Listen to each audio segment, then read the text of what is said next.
Mealtime in many cultures is a time to bring people together, and while in America that certainly still is the case, it's also become a competitive industry all on its own, with corporations like McDonald's and Starbucks practically reaching world domination.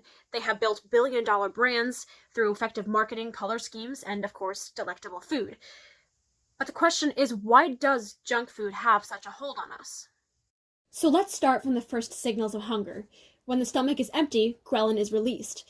The more ghrelin present before a meal, the more dopamine present during/after digestion. And certain foods release more dopamine than others. For example, foods high in saturated fat and sucrose, like many fast food options, light up the nucleus accumbens and release much more dopamine than, say, celery might.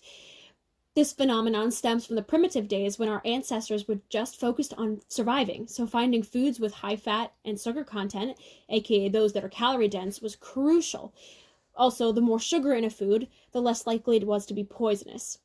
Nowadays, our society has become significantly more sedentary and has consequentially shifted away from listening to our homeostatic hunger and instead transitioned into listening to our hedonic hunger. When we digest food, our adipose cells release leptin to signal to the hypothalamus that we are full. However, with the extra fat and sugar in junk food, combined with our body's natural post-meal dopamine release, there is a rush of dopamine into the brain's synapses. Over time, the brain starts to adapt to the increased amount of dopamine, thus require a higher amount of dopamine every time in order to get the same amount of kick, or the same high, if you will, off of the food. In other words, food addiction. And teenagers specifically are very susceptible to food addiction, and addiction in general, because of their still developing prefrontal cortex and heightened pleasure response system. And as if addiction doesn't sound bad enough, there is another layer. Generally, food affects cognitive processes in two ways. It enters the neural circuit with the vagus nerve and the release of gut peptides, like peptide Y, into the bloodstream.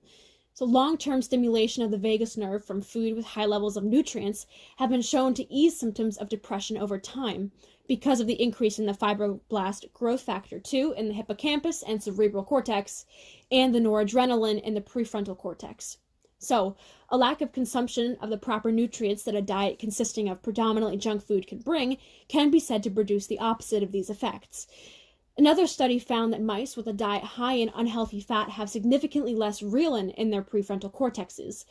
The mice with the lower reelin concentration struggled to remember which part of the maze they were in compared to those with a healthy diet. So overall, while the occasional treat certainly won't do you any long-lasting harm and can even boost emotional satisfaction, there is certainly a correlation between poor cognitive function and a predominantly junk food diet. Now, of course, there are extenuating socioeconomic circumstances as to why many Americans have a predominantly junk food diet, but that is a discussion for another day.